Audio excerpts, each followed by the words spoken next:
오늘 말씀은 지난주에 이어서 이제 계시록 말씀을 전하려고 합니다. 지난주에 창조와 종말과 또 영원한 상급에 대한 그 열정의 바탕 위에서 우리가 살아가야 된다고 말씀드렸습니다. 왜냐하면 하나님의 계획과 의지와 또 하나 되지 않으면 우리는 사실 이 세상의 종처럼 노예처럼 살 수밖에 없는 것이죠. 그래서 우리가 가져야 될 최고의 열정이 바로 하나님의 계획을 알고 또 의지가 내 것이라고 선포하고 또 하나님과 하나 되려는 그 열정, 그리고 또 하나는 하나님과 진정한 사랑에 빠지는 열정, 사랑에 빠지고 싶어하는 열정, 이러한 열정들이 우리에게 너무너무 중요하죠. 그래서 우리가 이 계시록의 말씀을 온전히 이해하고 특별히 두려움과 책망과 심판의 책이 아니라 어떤 책으로 봐야 돼요? 나를 축복하시는구나. 나를 하나님이 주인공 삼으시려고 하는구나. 나를 신부라고, 신부의 영성을 가진 자라고, 그냥 하객의 축복이 아니라 신부의 축복을 누리는 자가 되라고 하나님께서 격려해 주시고 인정해 주시는 책이구나. 세상 사람들에게는 심판이 될 수 있지만 우리에게는 보상의 시간이 될 것이라고 하나님이 약속해 주시고 계시는구나. 그래서 우리는 계시록 때문에 두려워할 것이 없고 나의 죽음에 대해서 두려워할 필요가 없는 것이죠. 제 아내가 이번 주에 말씀 듣고 나서 자기가 곰곰이 생각해 봤다는 거예요. 예수님의 재림에 대해서 생각할 때 느껴지는 그런 마음들이 있다는 거예요. 여러분, 예수님이 재림하는 것을 여러분 갈망하십니까? 원하십니까? 아니, 솔직히 한번 얘기해 보세요. 정말 그래요? 근데 제 아내는 그렇지 않다 그랬어요. 제 아내는 그 시간이 조금 부담스러운 시간이었다고. 왜요? 하나님이 자신을 지옥에야 던지지 않으시겠지만 왜 이렇게 살았니? 하면서 꿀밤은 때리실 것 같다는 거예요. 그래서 어딘지 모르게 하나님을 사랑하고 하나님을 위해서 살려고 하지만 왠지 모르게 예수님이 재림을 하시는 그것이 왠지 불효자가 실컷 불효했다가 부모를 만나는 것처럼 너무 기대되고 너무 행복하고 이러한 마음이 실제적으로 많이 들지 못했다는 것을 예전부터 얘기했었던 것 같아요. 근데 이번 계시록을 통해서 이것이 거짓이구나. 그럴 필요가 없구나. 진정으로 아버지가 나를 만나시고 또 나의 모든 약함을 하나님이 아시잖아요. 자신이 여러분 자신을 바라보는 연약함의 원인, 하나님이 바라보시는 시야 어떨까요? 너무 다르죠. 하나님이 여러분 자신을 충분히 아시고 여러분이 모르는 여러분의 연약함까지도 연약함이 드러나기까지의 그 모든 과정을 하나님은 다 아시는데 어떻게 여러분처럼 여러분 자신을 정죄하고 판단하실 수 있겠습니까? 하나님은 판단하실 수 있는 능력을 유일하게 가진 분이시지만 그렇지 않다는 거죠. 그래서 우리가 계시록의 말씀이 정말 진정으로 내 감정 안에서 하나님이 정말 이 땅에 오실 것, 또 우리가 천국에 올라가는 그것이 얼마나 사모되고 또 얼마나 기쁨이 되고 기대가 되는지 그것에 대해서 정말 예수님 속히 오시옵소서 하는 그 열정이 얼마나 있는지 여러분 점검하고 천국을 침노해서 그것이 내 것입니다. 그것에 여러분 정말 최선을 다하시기를 축복합니다. 그래서 계시록에 대해서 이렇게 이제 계속 나누겠지만 여러분 계시록을 그래서 우리는 더 온전히 알고자 하는 열정이 내 자신의 것이다라고 여러분은 선포하셔야 돼요. 침노하셔야 돼요. 왜냐? 처음이고 마지막이신 창조주 하나님, 그 하나님의 계획에 대해서 알고자 하는 열정이 당연히 나의 것이 되어야 되는 거 아니에요? 왜냐? 내가 어떻게 살아야 되는지에 대한 그 모든 길을 알려주는 거잖아요. 그래서 창조주 하나님의 계획을 알고자 하는 열정을 갖는다는 것이 바로 자기 인생을 가장 아끼고 가장 존귀히 여겨주는 그 방법이라는 거예요. 지난주는 뭘 했습니까? 계시록의 이해 그리고 뭐죠? 신부의 영성에 대해서 얘기했죠. 그런데 그 계시록과 신부의 그 영성 거기에 핵심이 뭐냐? 우리가 여러분 자신 한 분 한 분이 바로 계시록의 주인공이라는 거예요. 여러분 이것을 명확하게 기억하십시오. 여러분 누구라고요? 계시록의 주인공이라는 거예요. 처음이요 마지막이신 그래서 마지막 때를 하나님께서 어떻게 마무리 짓겠다 하는 그 모든 계획 가운데 계시록의 주인공이 나오는데, 그 신부가 나오는데, 그 주인공들을 바로 누구로 부르시는 거예요? 바로 여러분 한 분 한 분을 부르시는 거예요. 그래서 우리 한번 선포해 봅시다. 나는 계시록의 주인공입니다. 또한 나는 무수한 사람들을 계시록의 주인공으로 만들어주는 사람입니다. 이게 바로 여러분의 신분이라는 거예요. 그래서 여러분 자신을 참으로 존귀하게 여기십시오. 이제껏 세상이 여러분을 어떻게 평가했든, 그리고 사실은 세상이 여러분들을 평가한 것보다 더 악하고 독한 것이 있죠. 그게 뭐예요? 여러분 스스로가 여러분 자신을 옛사람으로 입혔던, 평가했던 가장 악한 죄를 우리가 지어왔잖아요, 사실. 그렇지 않습니까? 세상이 아무리 여러분들 옛사람을 취급하고 무가치한 존재로 인정했더라도 여러분은 누구예요?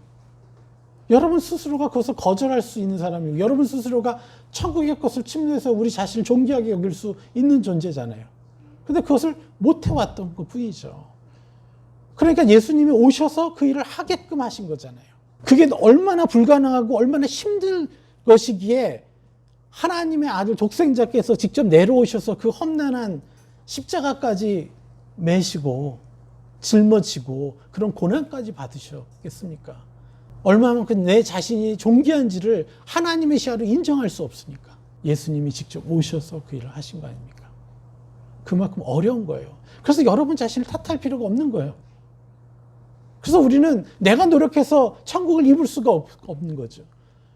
오로지 하나님의 은혜로 예수 그리스도의 십자가를 의지해서 예수 그리스도의 이름으로 천국을 침노하는 방법밖에는 우리는 다른 방법이 없는 사람이에요. 왜요? 내가 그럴 능력이 없으니까. 모든 인류가 그런 능력이 없으니까. 그래서 우리는 이 계시록의 주인공의 그 영성, 이것들을 반드시 취해야 돼요. 또 이것과 더불어 또 오늘 하고자 하는 것이 바로 14만 4천, 지난주 말씀을 잠깐 읽고 끝냈는데 14만 4천이 되는 거룩의 기준, 그 영성, 그것에 대해서 우리가 그걸 취해야 되는데, 계시록의 주인공의 영성, 그리고 14만 4천에 속하는 존재들, 사람들의 그 영성은 같은 거예요. 그래서 이 두 가지 계시록의 주인공의 영성을 나는 취한 자고 14만 4천이 되는 영성을 나는 취한 자다. 그래서 계시록의 주인공의 영성은 어떠한 것이며 14만 4천이 되는 존재들의 영성은 어떤 것인지에 대해서 오늘 말씀을 전하려고 합니다. 자, 먼저 계시록의 주인공, 계시록 12장 17절. 용이 여자에게 분노하여 돌아가서 그 여자의 남은 자손 곧 하나님의 계명을 지키며 예수의 증거를 가진 자들과 더불어 싸우려고 바다 모래 위에 서 있더라. 두려우기도 하고 웅장하기도 하죠. 그런데 누구와 싸워요? 그 여자의 남은 자손. 그런데 그 여자의 남은 자손을 뭐라고 표현해요? 하나님의 계명을 지키는 자.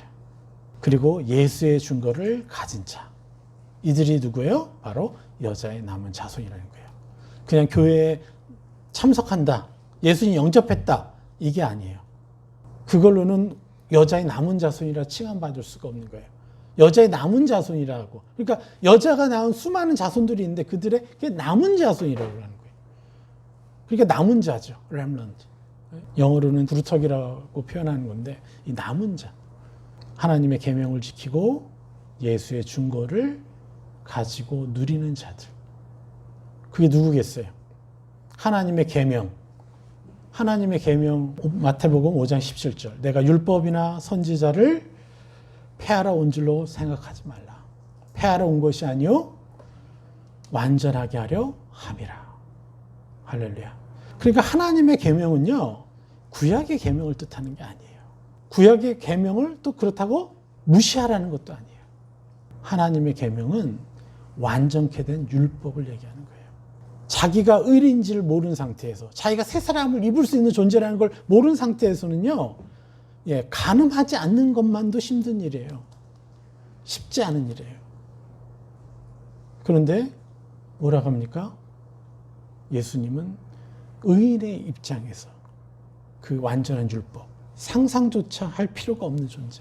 그게 완전케 된 율법인 것처럼 내가 율법이나 선지자를 폐하러 온 줄로 생각하지 말라. 폐하러 온 것이 아니요 완전하게 하라 합니다. 이 완전하게 된 율법, 이것이 바로 하나님의 계명을 지키는 자. 그 율법을 지키는 자예요. 그럼 어떤 자만이 가능해요? 천국을 침노하는 자만이 가능하죠. 행위로 자기 의를 쌓아서는 절대 안 되는 거예요. 예수 그리스도의 이름만을 사용해서 옛사람을 벗고 내게서 또 새 사람을 입히는 그 일만이 우리를 완전케 된 율법을 성취하게 만드는 능력을 주시는 거죠. 그래서 여러분들 이게 쉬워요, 어려워요? 내가 10년을 30년을 돛단다고 해서 성품 하나 바꾸기 어려운데 예수 그리스도의 이름으로 선포만 하면 바뀌는 거잖아요. 그러니까 얼마나 쉬운 일이에요. 여러분은 이 일을 지금 하고 계시죠? 여러분의 옛사람의 성품들, 옛사람의 기질들을 내가 아니라고 예수 그리스도의 이름을 거절하고 계시죠? 최승 집사님 맞습니까? 네? 했죠? 열매 나고 있죠? 그럼 여러분 벌써 반을 성취한 거야. 계시록의 주인공의 반이 된 거예요, 지금. 네? 그걸 한 번이라도 지금 하고 있잖아요. 그렇죠? 그래서 완전하게 하다라는 게 뭐예요? 완전하게 하려 하십니다. 이게 가득 차게 하다, 완성하다라는 거예요. 이 플레로, 이 말씀에서 율법을 완전하게 하려 함이라 해서 이 완전하다는 건 완성하다라는 거예요. 그러니까 예전에는 죄가 충만했을 때는 어땠어요? 예수님이 오셔도 예수님을 죽이는 수준이었으니까 이게 안 된 거예요. 예수님 빛이 오셨는데도 빛을 죽여버린 존재들이 어떻게 자기를 새 사람으로 인정해요? 침노할 수 있겠어요? 불가능한 거죠. 그러니까 그들에게는 그냥 간단한 율법만을 준 거예요. 제발 이것만은 지켜다오. 너희들을 위해서. 그것도 우리 인간이 죄를 짓게 되면 누구의 노예가 돼요? 사단의 노예가 되니까 얼마나 불행하게 살겠어요. 그래서 하나님은 우리가 깨끗하든 더럽든 상관없는 분인 거예요. 왜요? 그분은 다 안아줄 수 있으니까. 그분 앞에 오면 다 해결되니까. 그런데 문제는 이 땅에 살면서 죄를 지으면 어둠의 노예가 되니까 불행이 불행을 만드는 거잖아요. 그래서 너 더러워가지고 난 너 받기 싫어. 이게 하나님이 아니라는 거예요. 어떻게 그럴 수가 있어요? 여러분의 자녀가 잔뜩 심지어 똥 묻히고 왔으면 여러분 어떻게 하실 거예요? 야, 너 밖에 가서 씻고 냄새 없어질 때까지 들어오지 마. 이럴 거예요? 그건 계부나 아주 악한 부모겠죠. 그건 인간성이 말살된 거죠. 진정한 부모라면 얘가 얼마나 부끄러울까? 얘가 얼마나 힘들까? 우리를 심판하시는 게 그분의 목적이 아니라는 거예요. 어떻게 해서든 우리를 돕고 싶어 하시는 게 하나님이신데 율법을 지켰니? 안 지켰니? 이걸로 넌 저쪽 가. 저쪽에서 한참 있어. 제가 터키 갑바도기아를 갔는데 땅을 파가지고 지하 6층, 7층까지 해서 사는데 거기서 예배 드리는데요. 예배 장소를 가봤어요. 그랬더니 과관이에요, 과관. 여기 기둥이 있고 좀 뒤쪽에서 예배 드리는 사람이 있고 앞쪽에서 예배 드리는 사람이 있어요. 그런데 어떤 죄를 지은 사람은요. 요 뒤쪽에서 무릎 꿇고 예배를 10년 드려야 앞으로 갈 수 있대요. 앞쪽에서 예배 드리려면 무릎 꿇고 뒤쪽에서 자기 집 자복하면서 10년 그렇게 예배 드리다가 앞으로 갈 수가 있는 거예요. 얼마나 과관입니까? 하나님의 뜻을 전혀 모르는 거예요. 하나님은 그저 정말 우리를 받아주고 싶어 하는데. 빛의 자녀, 그 율법을 완성하는 것. 빛의 자녀다운 계명으로 완성하는 거예요. 그래서 우리는 새 사람을 입을 수 있는 존재니까 어떻게 돼요? 이제 그냥 그런 수준이 아니라 구약 시대에 하나님 주셨던 그런 수준이 아니라 어떻게 해요? 예수 그리스도가 입을 만한 그 찬란한 형상을 내 것이라고 입을 수 있는 그 새 옷이 바로 뭐예요? 완전케 된 율법인 것이죠. 새 사람의 형상이 뭐예요? 완전케 된 율법이라고 말씀드리는 겁니다. 할렐루야. 제가 얼마나 행복하고 감사한지 모르겠어요. 저 찌질하게 살았던 제가 막 이런 찬란한 옷을 내가 막 입으면서 바뀌는 것 자체가 얼마나 감사한지 모르겠어요. 그전에는요, 제가 찌질한 척을 할 수 없었죠.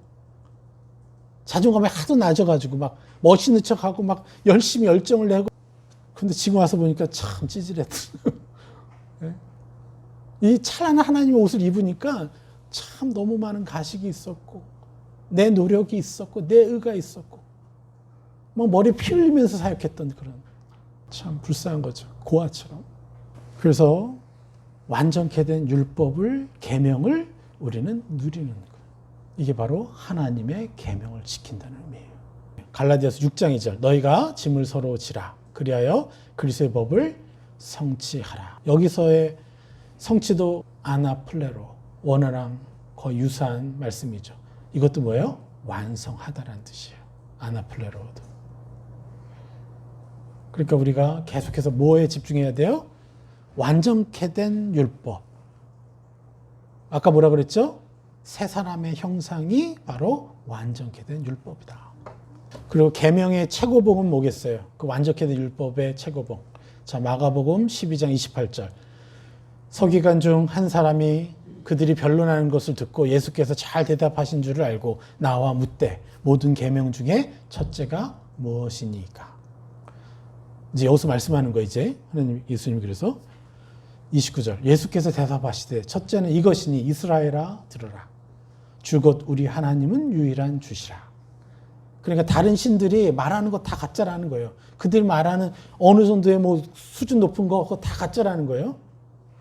30절에 내 마음을 다하고 목숨을 다하고 뜻을 다하고 힘을 다하여 주 너의 하나님을 사랑하라 하신 것이요. 이것이 첫 번째 계명이죠. 둘째는 이것이니 내 이웃을 내 자신과 같이 사랑하라 하신 것이라. 이보다 더 큰 계명이 없느니라. 예. 그래서 우리가 하는 모든 행위가 하나님을 사랑해서 하는 것이고 이웃을 사랑해서 하는 것이 아니면 그 동기가 그것은요 그냥 거짓된 행위인 거예요. 그리고 너무 중요한 건 정말 유일한 신이 말씀한 이 거룩의 기준, 참 계명의 기준이 뭐예요? 우리의 마음을 다하고 목숨을 다하고 뜻을 다하고 힘을 다해서 나의 하나님을 사랑하는 거예요. 우리 선포해 볼까요? 예수 그리스도의 이름으로 고백합니다. 나는 내 마음을 다하고 내 목숨을 다하고 내 뜻을 다하고 내 힘을 다하여 주 나의 하나님 여호와를 사랑하는 자녀입니다. 할렐루야. 이것은요 엄청난 영광이에요. 하나님을 사랑할 수 있는 삶을 산다는 것은 엄청난 영광이에요. 우리가 하나님을 사랑하지 않으면요 세상 것을 사랑하고 지저분한 것을 사랑해서 우리의 인생이 너무 불쌍해요. 그런데 하나님을 사랑하면 세상의 것이 별로 의미가 없어요. 그래서 자기 자랑질 할 필요도 없고 어디 가서 내가 나를 드러낼 필요도 없고 누구 때문에 내가 자존감이 떨어져가지고 슬퍼하고 힘들어할 필요도 없는 거예요. 왜 그렇게 살아야 돼요? 나는 너무 찬란한 존재인데. 근데 내가 찬란한 존재를 누릴 수 있는 방법은 뭐밖에 없어요? 하나님을 사랑하는 것밖에 없어요. 하나님과 사랑을 한다는 게 뭐예요? 하나님의 사랑을 누린다는 거 아닙니까? 내가 하나님을 사랑한다는 것이 하나님, 그래 너는 나를 사랑해 이거겠어요? 나와 깊은 사랑에 빠지자. 그럼 하나님의 그 깊은 사랑을 내가 누리게 되면은 세상 것이 헛된 거죠. 악이 끊임없이 속이는 수많은 화전들, 내 감정에서 속이는 말들, 사람과 비교하게 되고 나의 어떠함에 속고 이러한 모든 이 상처와 아픔들이 더 이상 내 것이 될 필요가 없는 것이죠. 너무 안타깝죠. 세상 사람들 이걸 몰라서 하나님을 사랑하는지를 못해가지고 하나님과 그 사랑에 빠지질 못해서 너무나 쓸데없고 그것이 쓸데없는 건 아니죠 사실은.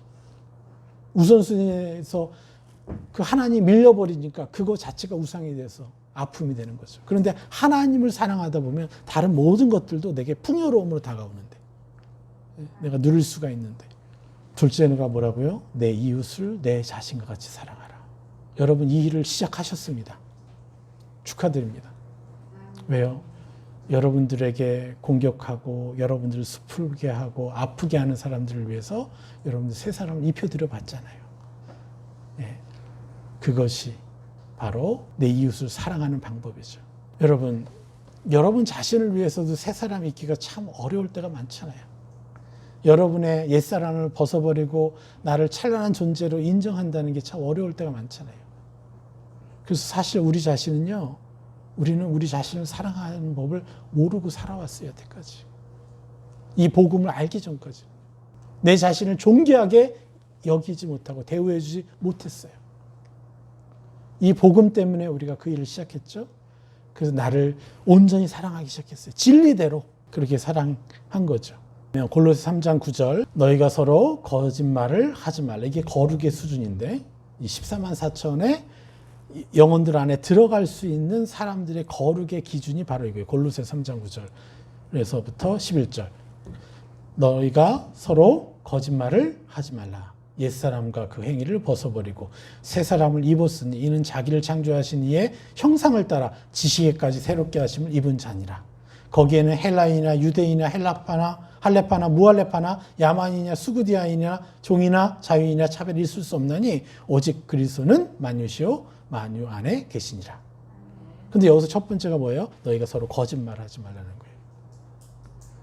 이 거짓말하지 말라는 게 뭐예요? 서로에게서 보여주는 옛사람을 그들이라고 인정하지 말라는 거죠.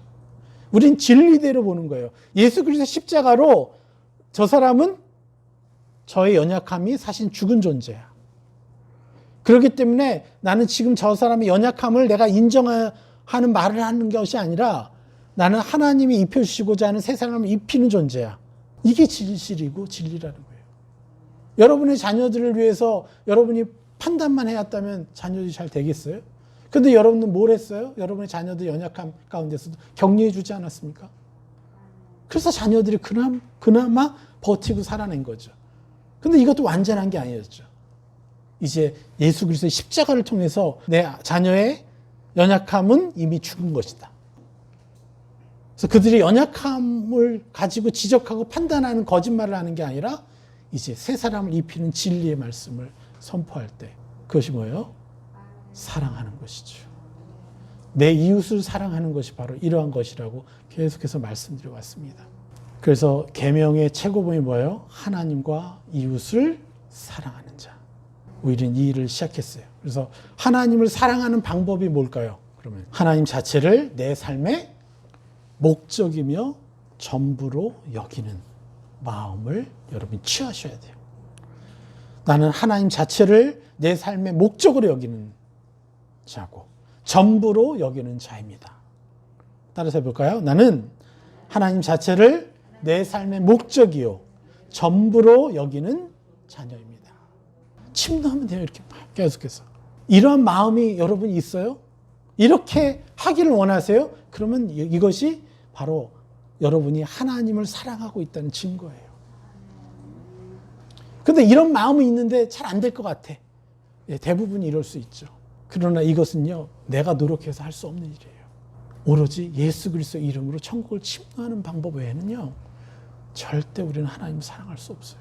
그래서 우리는 오로지 예수 그리스도의 이름만을 신뢰해서 나는 하나님을 내 삶의 전부로 여기는, 내 삶의 목적으로 여기는 온전한 자녀입니다. 이 마음이 충만한 자녀입니다라고 계속해서 우리가 예수 그리스도의 이름으로 천국을 침노해야 돼요. 그리고 여러분이 이 선포를 한 번 했죠. 그러면요, 이미 여러분요, 하늘나라의 생명책이 기록이 되어 있는 거예요. 할렐루야. 가령 우리가 죽을 때까지 이러한 삶을 완전하게 누리지 못했을지라도 여러분 이미 예수 그리스도 이름을 선포했다면 이것이 여러분의 신분이 된 거예요. 여러분을 신뢰할 거예요? 예수 그리스도 이름을 신뢰해야죠. 그러니까 우리가 뭐 노력할 것이 아니라 그냥 예수 그리스도 이름을 얼마나 찬란하게 사용하느냐, 그걸로 그 사람의 존귀함이 나타나는 거니까. 그래서 이것에 대해서 여러분 절대적인 욕심을 내야 돼요. 열정적으로 우리가 취하고 선포해야 되는 거예요. 그래서 인간이 가져야 할 필수적인 열정 중에 가장 중요한 열정이 무엇이겠어요? 이해하셨나요? 인간이 가져야 할 필수적인 열정들이 있죠. 근데 그 열정들 중에 가장 중요한 열정이 무엇이겠냐 이거죠. 그 무엇이냐? 하나님을 사랑하기 위해서 자신을 창조한 분이 누구신지를 알고자 하는 열정. 내가 하나님을 사랑하려면 그분이 누구신지를 알아야 되잖아요. 그래서 하나님, 창조자 하나님 아버지가 누구신지를 알고자 하는 열정이 우리 가운데 가득해야 돼요. 그래서 그 열정을, 하나님 알고자 하는 열정을 나는 충만한 자라고 이렇게 천국을 침노해야 돼요. 이게 놀라운 계명을 지키는 거예요. 그 계명, 하나님 알고자 하는 그 열정, 그게 정말 놀라운 계명인 거죠. 그걸 침노하는 거죠. 그리고 하나님과 친밀한 교제를 누리는 삶을 최고로 목적 삼는 거죠.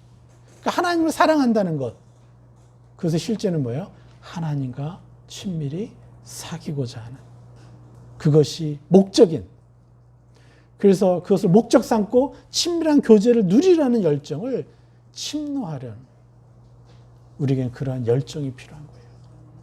그러면요, 끊임없이 내 감정을 강탈하고 내 감정을 폭력적으로 매일 와가지고 두드려 패요. 내 생각을 두드려 패고 내 생각을 파괴하고 내 감정을 파괴하고 내 의지를 파괴하는 악한 영들로부터 내가 끄떡없게 돼요. 괜히 하나님을 사랑하라는 게 아니에요. 내가 너희들에게 경배를 받겠다 하시는 게 하나님의 뜻이 아니라 내 자녀가 정말 사람답게 사는 거죠. 나 하나님의 자녀다운 신적 차원의 어떤 그 삶을, 그 행복을 누릴 수 있는 사람이 되라고 하는 거죠. 그 조건이 뭐예요? 하나님을 사랑하는 거예요.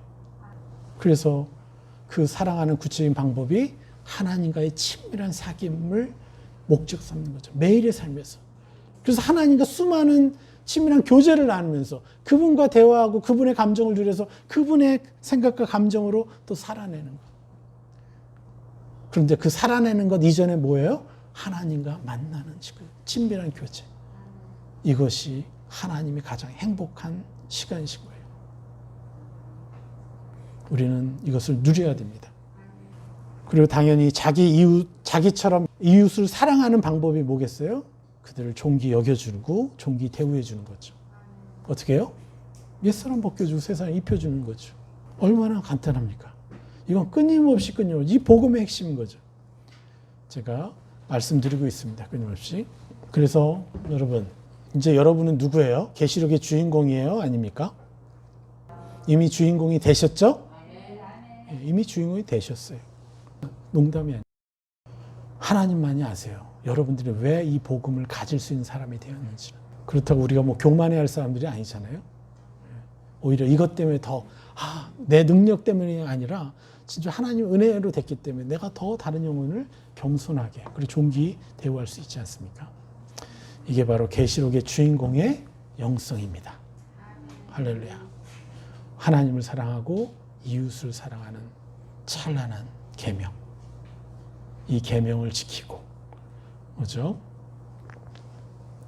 그리고 또 누구라고요? 예수의 증거를 가진 자들이 바로 계시록의 주인공이라는 거예요. 예수의 증거가 뭡니까? 여러분, 예수의 증거가 뭐예요? 자기 십자가를 짊어지는 거 아닙니까? 예수 그리스도의 이름을, 그 증거, 예수 그리스도가 하신 일 때문에 내가 어떤 능력을 가졌다. 이것을 내가 누리는 거잖아요. 그러니까 계명을 지키기 위해서 뭐가 필요한 거예요? 예수의 증거를 가진 자들만이 계명을 지켜낼 수 있죠. 그 계명은 찬란한 세 사람의 수준의 왜요? 형상들이 계명인 것이죠. 할렐루야. 네. 또 14만 4천에 대한 주님의 설명이 계십니다. 마지막 시대의 주인공이 될 사람의 바로 거룩의 기준. 14만 4천. 그런데 우리가 먼저 말씀드릴 것은, 자, 우리가 지금 마지막 시대라고 얘기하는데 모든 사람이 어떤 시대를 살아가고 있다고 그랬죠, 제가? 마지막 시대를 살아가고 있습니다. 길어봐야 120년 살기 때문에 각자가 마지막 시대를 살아가고 있는 거예요. 그래서 내가 살고 있을 때 예수님이 재림을 하든지 안 하든지 그건 중요한 게 아니에요. 내가 계시록의 주인공처럼 14만 4천에 들어가는 그 거룩의 기준을 누리는 사람이 돼서 살아가는 것, 그것이 가장 중요한 것이에요. 그래서 예수님이 오시고 안 오시고가 우리에게 중요한 게 아니에요, 지금. 그렇죠? 바로 예수님처럼 내가 하나님의 자녀답게 이 땅에서 정말 이 땅을 하나님과 함께 교제하며 다스리는 사람이 되는 것이 중요한 것이죠. 그렇지만 주님 속히 오시도록 기도하는 것은 너무 중요하죠. 왜요? 빨리 영혼들이 변화되어야 되니까요. 자, 계시록 14장 3절. 그들이 보좌 앞과 내 생물과 장로들 앞에서 새 노래를 부르니 땅에서 속량함을 받은 14만 4천 밖에는 능히 이 노래를 배울 자가 없더라. 이 사람들은 여자와 더불어 더럽히지 아니하고 순결한 자라. 어린 양이 어디로 인도하든지 따라가는 자며 사람 가운데에서 속량함을 받아 처음 익은 열매로 하나님과 어린 양에 속한 자들이니 그 입에 거짓말이 없고 흠이 없는 자들이더라. 아멘. 예. 여기서도 뭐라 그래요? 맨 마지막 절에 그 입에 뭐가 없다고요? 거짓말이 없다는 거예요. 그 거짓말이 뭐라고요? 세상적으로 거짓말을 안 하는 자가 아니라 뭐라고요? 진리대로 말하는 거예요. 십자가로. 저 사람이 흠이 너무 많아서 막 판단되는데 십자가를 탁 대니까 아니죠. 저 사람도 예수님의 보혈로 식경을 받은 존재죠. 세상 사람이 다 저 사람을 욕할지라도 나는 저 사람을 세상으로 입혀야죠. 거짓말을 하지 않는다는 거예요. 예, 그러기만 해도요. 여러분의 남편이 바뀌고 여러분의 아내가 바뀌고 여러분의 부모가 바뀌고 여러분의 자녀가 바뀌어요. 이 간증들이 얼마나 많습니까? 예. 계시록 7장 4절 내가 인침을 받은 자의 수를 들으니 여기서 뭐라 그랬어요? 능히 배울 자가 없더라. 근데 이게 숫자가 뭐라 그랬죠? 14만 4천이라 그랬죠. 그러니까 이 신천지에서 장난치는 게 뭐예요? 사람을 묶고 그들의 감정을 두려움에 빠지게 하고 그들로 하여금 육적인 헌신을 해가지고 자기가 14만 4천에 드리리라 막. 예? 그래서 그 지파 12지파를 만들어놨잖아요. 또 자기네 그런 자들이라고. 그런데 그들이 하는 건 뭐예요?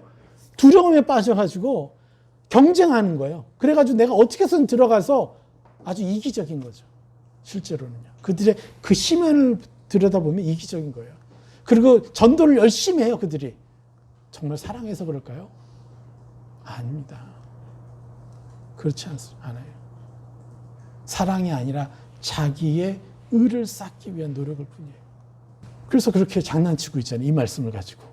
근데 계시록 7장 4절은 뭐라 그래요? 분명히 14만 4천이 누구이고 또 이방 사람들을 향한 하나님의 계획이 무엇인지 분명히 말하잖아요. 자, 7장 4절 계시록 같이 읽겠습니다. 내가 인침을 받은 자의 수를 들으니 이스라엘 자손의 각 지파 중에서 인침을 받은 자들이 14만 4천이니 이후에 내가 보니 잠깐만요. 자, 이스라엘 자손의 각 지파 중에서 인침을 받은 자가 몇 만이라고요? 14만 4천이라고 했죠. 그러니까 이스라엘 자손의 각 지파 중에서요. 그리고 이제 이방 민족에 대해서 얘기합니다. 9절 이후에 내가 보니 각 나라와 족속과 방언에서 아무도 셀 수 없는 큰 무리가 나와 흰옷을 입고 손에 종려 가지를 들고 보좌 앞과 어린 양 앞에 서서 큰 소리로 외쳐 이르되 구원하심이 보좌에 앉으신 우리 하나님과 어린 양에게 있도다 하니. 아멘. 예, 4절에서는 분명히 14만 4천에 대하고 9절부터는 뭐예요? 이방인의 숫자에 대한 얘기를 하는 거예요. 근데 셀 수 있어요? 없어요? 셀 수 없어요. 그런데 그 중에서도 우리는 어떤 존재예요? 신부가 되는 거예요. 신부의 형상. 이침을 받은 자는 하객으로 어린 양과의 결혼식에 하객으로 참여하는 자들을 얘기하는 것이고 14만 4천은 땅에서 속량함을 받은 자들. 여기서 뭐라고 합니까? 계시록 14장 3절. 새 노래를 그들이 보좌 앞과 내 생물과 장로들 앞에서 새 노래를 부르니 14만 4천 앞에 뭐라고 얘기해요? 땅에서 속량함을 받은 14만 4천이라고 그랬어요. 여러분, 땅에서 속량함을 받았다는 건 뭐예요? 탁 들어오는 거 없어요? 여러분 이미 천국에 들어갈 것에 대한 확신이 들지 않아요? 왜요? 지금 내가 옛사람을 벗어버리고 새 사람을 입으면서 살고 있잖아요. 여러분이 죽어서 천국에 가서 예? 수많은 여러 가지 학설들이 있고 여러 가지 예들이 나오죠. 이스라엘 사람들은 지은 죄, 선한 일 그걸로 저울 달아서 그렇게 어느 쪽이 무거웠냐로 천국과 지옥이 결정된다고 하고. 그런데 많은 그리스도인들도 실제로 자기가 지은 악행 때문에 자기가 과연 천국에 갈까? 확신을 못 하잖아요. 전에도 제가 늘 말씀드렸지만 여러분들 정말 죽어서 여러분 하늘나라에 딱 올라가서 만약에 하나님이 여러분의 죄를 어릴 때부터 지금까지 죽기까지 지었던 모든 죄를요 5D, 6D로 쫙 보여준다고 생각해 보세요. 그때 느꼈던 감정까지도, 그때 생각했던 약한 생각까지도, 그리고 실제로 막 내 현실 앞에서 드러나는 그 모든 것들을 다 보여준다면, 아 맞아요, 그런 거 비슷하게 한 게 있죠. 뭐죠? 신과 함께. 그 영화에서도 엄마의 죄를, 그 아들의 죄를 보여주면서 그런 만들어 놓은 게 있잖아요. 그거보다 더 심하게 우리의 그 의도까지도, 그 감정까지도 다 펼쳐질 때 여러분은 어떻게 할 거예요? 그 자리에서 쭈그러서 나는 죄인입니다 할 거예요? 여러분 어떻게 하실 겁니까?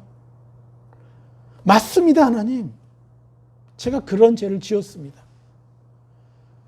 그래서 나는 도저히 구원받을 수 없는 존재인데 당신의 독생자 예수의 그 희생을 통해서 내가 구원받게 해주셔서 너무나 감사합니다. 아버지를 찬양합니다. 아버지 너무너무 감사합니다. 우리는 그렇게 아버지 앞에 즉각적으로 그 죄가 보여줄 때 우리는 신나게 춤을 춰야 되는 거예요. 나는 그냥 죽어야 될 존재인데 어찌 저런 죄 가운데서 나 같은 자를 어떻게 살리셨어요? 할렐루야. 여러분, 이게 바로 하나님의 놀라우신 은혜인 거죠. 그래서 땅에서 속량함을 받은, 이것이 바로 이 땅에서부터 나 옛사람을 거절하고 새 사람을 입을 수 있는 예수 그리스도의 증거를 가진 자가 바로 땅에서 속량함을 받은 이 뜻이 되는 거죠. 여러분 신나지 않으세요? 여러분이 14만 4천에 속했다는 것에 신나지 않습니까? 제가 선교지에서 제가 최소 수백 명의 선교사들을 만나봤겠죠. 엄청난 사역도 같이 해보고, 그런데요 실제로 이것을 누린 사람은요 1명 정도 만났어요. 다 외적인 사역의 그 열정, 그것에만 빠져 있었지. 이게 쉬운 일이 아닌 거예요. 그러다 보니까 그들의 삶은, 사역은 거대하지만 성품의 변화가 없는. 그래서 사역이 커지면 커질수록 관계가 깨어지고요. 경쟁하고 변질되어 가는 거죠. 그런데 여러분들 삶을 보세요. 서로 다른 영혼들을 위해 축복하고 고마워하고 칭찬하고. 제가 어떤 한 분도요 저한테 와서 저 집사님 때문에 저 못 살겠어요 이렇게 하시면 한 분도 못 봤어요. 오히려 너무 귀하다. 저는 진짜 목회자로서 너무 행복해요. 왜요? 천국의 형상, 새 사람의 형상을 여러분들 입었잖아요. 땅에서 속량함을 계속 받고 있는 거잖아요. 지금 우리가 옛사람 벗어버리고 있고 새 사람 입고 있는 거잖아요. 이 속량이 뭐예요? 바로 구원이잖아요. 계속 구원받고 있는 거, 하나님의 형상으로. 그들이 누구라고요? 14만 4천이라는 거예요. 그래야지 뭐가 돼요? 이 노래를 배울 자가 이들밖에 없는 거예요. 능히. 이 노래가 뭐겠어요? 하나님의 찬란한 형상일 거 아니에요. 그런데 내가 나에게 상처 줬던 사람을 내가 사랑해보지 않고 용서해주지 못하고 세상을 입혀보지 못한 사람이 하나님의 찬란한 형상을 들을 수가 있겠어요? 듣는다고 이해는 하겠어요? 그런데 내가 나에게 상처 준 사람을 축복해주고 금식까지 해줘보고 그러면요 하나님의 그 노래가 더 잘 들릴 수밖에 없지 않습니까? 너무 구체적으로 지금 표현해주고 있는 거 아닙니까? 이해가 되시죠? 이 14만 4천이 누구라고요? 땅에서 속량을 받은 자들. 예. 그리고 뭐요? 그 노래를 능히 배울 자. 하나님의 찬란한 형상이 펼쳐질 때, 노래로 찬양이 될 때, 그렇습니다, 하나님. 이해하고 감정으로 받아들여요. 그런데 내가 남을 욕하고 남을 판단하던 사람은 그 말이 들릴 때마다 어떤 감정이 들겠어요? 자기를 정죄하고 찌르는 창처럼 느껴지겠죠. 그러니까 기를 막겠죠. 예? 왜 스데반을 죽이려던 사람들이 왜 자기 기를 막고 돌로 던졌어요? 스데반이 자기를 위해서 기도하는 것을 들으니까 더 열받는 거예요. 들을 수 없는 거예요. 그래서 이 찬란한 노래를 들을 수가 없는 거예요. 그래서 여러분이 깊은 상처를 받았어요? 할렐루야 하십시오. 근데 여러분들이 용서해 준 만큼 여러분 찬란한 아버지를 누리게 돼 있어요. 그 노래를 능히 듣고 이해하고 더 기뻐할 수 있게 된다는 것이죠. 이것이 바로 14만 4천의 영성이고 계시록의 주인공의 영성인 것입니다. 여러분 축하드립니다. 이 찬란한 신분을 얻은 것에. 진짜 이거 너무너무 찬란한 말씀이에요. 이제는 여러분들 세상에 어디에 누구의 여러분들을 향한 누구의 어떤 정말 잘못된 대우 이런 것에 속지 맙시다. 우리는 너무너무 존귀한 존재고 이 존귀함을 가지고 그들을 하나님의 시야로 사랑해주고 축복해주면 돼요. 할렐루야. 우리 아버지께 영광의 박수를 올려드립시다. 또 14만 4천과 또 계시록 14장 3절부터 5절까지 말씀은 제가 이제 초반만 했어요. 그래서 다음 주에 마저 이 14만 4천 또 인침받은 자들 뭐 이제 전부 또 마저 또 말씀 전하도록 하겠습니다.